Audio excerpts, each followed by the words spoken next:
Welcome to EGF academy. मैं हूं doctor Geetanjali. आज का टॉपिक है फॉरेस्ट राइट्स एक्ट पास होता है 2006 में। तो जो इंडियन फॉरेस्ट एक्ट था 1927 जो ब्रिटिशर्स ने पास किया था, इसमें जितने भी फॉरेस्ट ड्वेलर्स हैं जो रहते थे वहां पर ट्राइबल्स, उनके सबके राइट्स खत्म कर दिए गए थे। तो फॉरेस्ट राइट्स एक्ट आया गया जिसमें उनको दोबारा से राइट दिया गया है।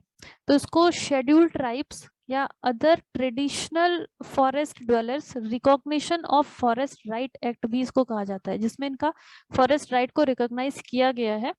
तो ये ट्राइबल्स के लिए भी है and other traditional forest dwellers, मतलब जो बहुत टाइम से उस फॉरेस्ट के एरिया में रह रहे हैं, उनके लिए भी ये है। तो ये प्रोवाइड करता है रेस्टिट्यूशन ऑफ डेप्राइव्ड फॉरेस्ट राइट्स, जो छीन लिया गया था उनसे राइट, वो सब उनको वापस दिया जाता है।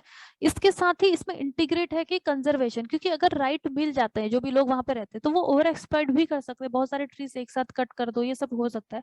तो इसमें इंक्लूड किया गया है कंजर्वेशन भी एंड लाइवलीहुड राइट। लाइवलीहुड, जो वहां पे लोग रह रहे हैं उस फॉरेस्ट में, अगर उनके पास कोई और इनकम का सोर्स नहीं होगा तो डेफिनेटली वो फॉरेस्ट में को ही कट करेंगे, उन्हीं उसी को सेल करके अपना इनकम कर सकते हैं।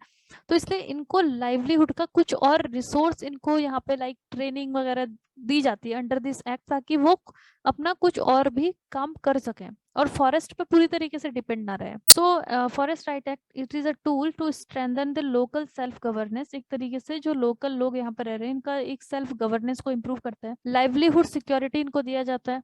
Conservation and management of natural resources, जितने भी नेचुरल रिसोर्सेज हैं उन सबको यहाँ पे कंजर्व किया जाता है। तो इसमें for the first time forest right जो इनको दिया गया था, इसमें कम्युनिटी राइट्स को भी ऐड किया गया है। मतलब एक तो इंडिविजुअल राइट है, जो यहाँ पे एक पर्टिकुलर पर्सन है, इसका अपना राइट है कि इसको इतना एरिया इसको दे दिया गया है, लेकिन जो कम्युनिटी है, पूरा का पूरा जो विलेज है, कॉमन लैंड एरिया इसमें दिया जाता है, जहाँ पे कि सारे लोग उसको यूज कर सके, उसी को कहते हैं कम्युनिटी राइट। ये पहली बार इसी फॉरेस्ट राइट एक्ट 2006 में ही इनको दिया गया था। एंड ऑल्सो इनको राइट टू प्रोटेक्ट, रीजनरेट या conserve any community forest resource. जो भी कम्युनिटी का फॉरेस्ट रिसोर्स है, फॉरेस्ट रिसोर्स में हर एक चीज इंक्लूड हो जाती है, एनिमल्स, प्लांट्स वगैरह, वो एग्रीकल्चर भी वहां पे करते हैं, वो सब करने का इनको एक राइट यहाँ पे दिया गया था। एंड ऑल्सो ये इंक्लूड करता है इंटेलेक्चुअल प्रॉपर्टी राइट या ट्रेडिशनल नॉलेज। इंटेलेक्चुअल प्रॉपर्टी का मतलब कि हमें जिस चीज का नॉलेज है, ये जो फॉरेस्ट ड्वेलर्स होते हैं, ये फॉरेस्ट में बहुत टाइम से रहते हैं, इनको बहुत सारी चीजों का नॉलेज होता है, जैसे कि मेडिसिनल प्लांट्स को ये पहचान सकते हैं क्योंकि वो उसे यूज भी करते हैं। तो ये क्या हो गया, मेडिसिनल प्लांट का जो इनको नॉलेज है वो इनका इंटेलेक्चुअल प्रॉपर्टी हो जाता है। तो इसको भी ये प्रोटेक्ट करता है कि यहाँ पे जाके कोई भी अगर इनसे वो नॉलेज को लेता है, कोई भी सपोज दिस इज ये कोई ट्री है जिसकी लीव्स का कोई मेडिसिनल बेनिफिट है, जिसका नॉलेज यहाँ पे रहने वाले लोगों को है। अब कोई भी आउटसाइडर या रिसर्चर यहाँ पे जाके इनसे वो नॉलेज को लेना चाहता है और उसके बाद इसकी मेडिसिन बना दी, तो जब वो मेडिसिन बनती है तो इसका बेनिफिट इन फॉरेस्ट ड्वेलर्स को भी मिलता है इसमें।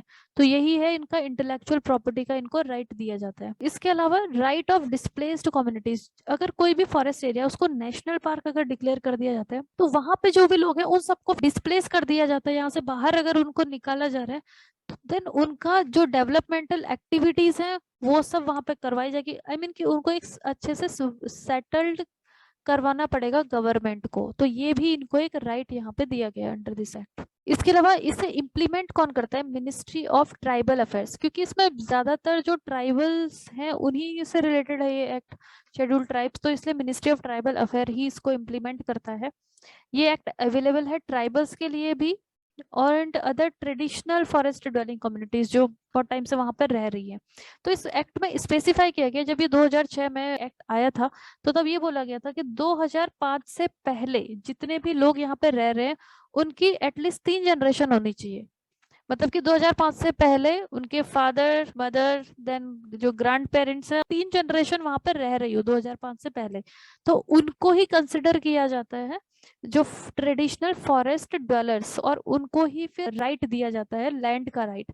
मैक्सिमम इनको कुछ एरिया जो दी जा सकती है 4 हेक्टेयर तक की मैक्सिमम दी जा सकती है, उससे ज्यादा इनको फॉरेस्ट में लैंड नहीं दिया जा सकता है। जो फॉरेस्ट में रहने वाले लोग हैं वो नेशनल पार्क्स में भी रहते हैं, सेंचुरीज में भी रहते हैं, रिजर्व फॉरेस्ट में भी रहते हैं, प्रोटेक्टेड फॉरेस्ट में भी रहते हैं, क्योंकि उनको बाहर सेटल कर पाना इज वेरी टफ। तो इन जगहों पे अगर वो रहते हैं तो वहां भी उनको राइट्स दिया जाएगा आफ्टर 2006 में, जब ये एक्ट पास हुआ। उससे पहले इनके पास में राइट्स नहीं थे। एक तरीके से हम कह सकते हैं कि जो भी रिजर्व फॉरेस्ट के अंडर में या प्रोटेक्टेड फॉरेस्ट के में रह रहे थे वो इलीगली वहां पे रह रहे थे। तो अभी इनको राइट मिलता है 2006 में।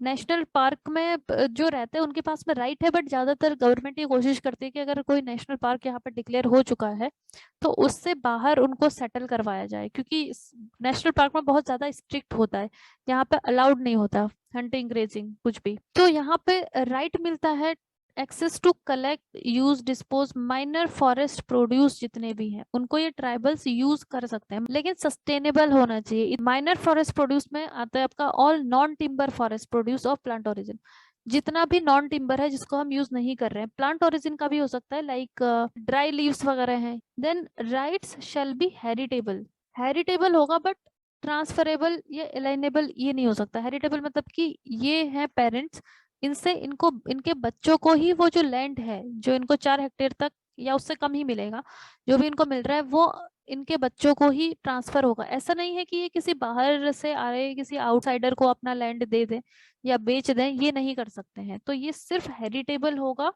ट्रांसफरेबल नहीं होगा, ये किसी को ट्रांसफर नहीं कर सकते हैं। देन यहाँ पे ग्राम सभा बनाई जाती है, क्योंकि जो फॉरेस्ट एरिया में जितने भी लोग रहते हैं कम्युनिटीज, वो विलेजेस में, वहाँ पे विलेज होते हैं, तो उसमें ग्राम सभाएं होती हैं। वही एक कॉम्पिटेंट अथॉरिटी का काम करती हैं, जो डिसाइड करती हैं कि जो फॉरेस्ट का राइट मिलना है। It initiate the process of determining nature and extent of individual या फॉरेस्ट राइट। एक तो इंडिविजुअल, पहले तो जो एक ग्राम सभा है वो तय करता है कि कौन लोग यहाँ पे पहले से रह रहे थे, उनका एक लिस्ट बना के फिर ये गवर्नमेंट को भेजते हैं। एंड दूसरा, किसको कितना राइट मिलना चाहिए। And also community forest right, जो पूरी की पूरी विलेज है उनका एक कॉमन उनको लैंड मिलता है जहाँ पे वो लाइक फिशिंग कर सकते हैं या इस तरीके की एक्टिविटी, कॉमन एक्टिविटीज जो भी कर सकते हैं, वो सब ग्राम सभा पे डिपेंड करता है। वही गवर्नमेंट को सजेस्ट करती है कि आपको ये करना चाहिए। एनवायरमेंटल लॉ सीरीज को फॉलो करने के लिए आप हमारे चैनल को सब्सक्राइब कर लें। अपनी बेटर प्रिपरेशन के लिए आप हमारे अफोर्डेबल कोर्सेज भी ज्वाइन कर सकते हैं। हमें कॉन्टैक्ट करने के लिए आप दिए गए नंबर्स पर कॉल करें और contact through our website link is given in the description box.